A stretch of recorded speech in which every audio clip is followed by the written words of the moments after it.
3 साल से उसकी माँ कोमा में थी। डॉक्टर्स ने उम्मीद छोड़ दी थी। लेकिन फिर एक दिन एक लड़का जिसका नाम अली था, 3 साल पहले उसकी माँ को ब्रेन स्ट्रोक हुआ और फिर वो कोमा में चली गई। डॉक्टर्स ने कहा चांस बहुत कम है, बस दुआ करें। पहले महीने में अली रोज हॉस्पिटल जाता था, माँ का हाथ पकड़ता, उनसे बात करता, लेकिन कोई रिस्पॉन्स नहीं। 6 महीने गुजरे, फिर 1 साल। लोगों ने बहुत कहा कि अब उम्मीद छोड़ दो, लेकिन वो लड़का उम्मीद नहीं हारा, क्योंकि उसकी माँ सिर्फ उसकी माँ नहीं, बल्कि उसके लिए वो सब कुछ थी। उसकी माँ ही थी जब उसको दुनिया की भीड़ में अपनी पहचान की तलाश थी। तब उसने ही उसे सिखाया कि हार मान लेना जिंदगी नहीं, बल्कि गिरकर उठना ही असल कामयाबी है। वो हर वक्त अपनी माँ की बातें याद करके रोया करता। एक रात वो हॉस्पिटल के बाहर बैठा था।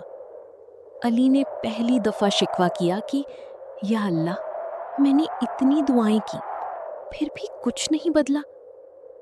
उस वक्त उसके पास एक बुजुर्ग आदमी बैठे थे। उन्होंने सिर्फ एक बात कही, बेटा, सिर्फ मांगना ही नहीं होता, कभी अपनी गलतियों पर इस्तग़फ़ार भी करो, क्योंकि अल्लाह इस्तग़फ़ार करने वालों के लिए मुश्किलात से निकलने के रास्ते खुद बना देता है। वो लड़का चुप हो गया। उस रात वो घर गया, कमरे में अकेला बैठा और फिर कहना शुरू किया, अस्तग़फ़िरुल्लाह, अस्तग़फ़िरुल्लाह।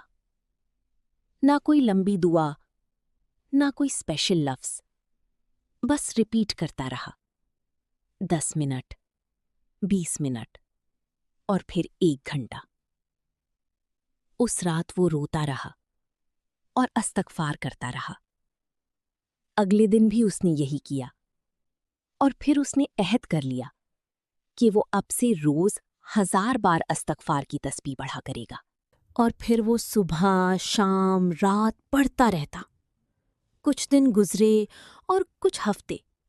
एक दिन हॉस्पिटल से कॉल आई। डॉक्टर ने कहा, पेशेंट ने मूवमेंट दिखाई है। वो लड़का दौड़कर पहुंचा।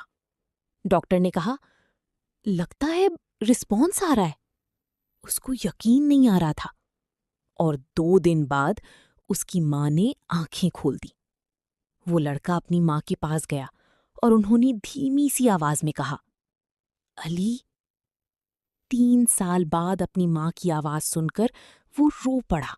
इस्तग़फ़ार सिर्फ गुनाह माफ नहीं करता, कभी कभी वो चीज वापस दे देता है जो तुमने खो दी होती है।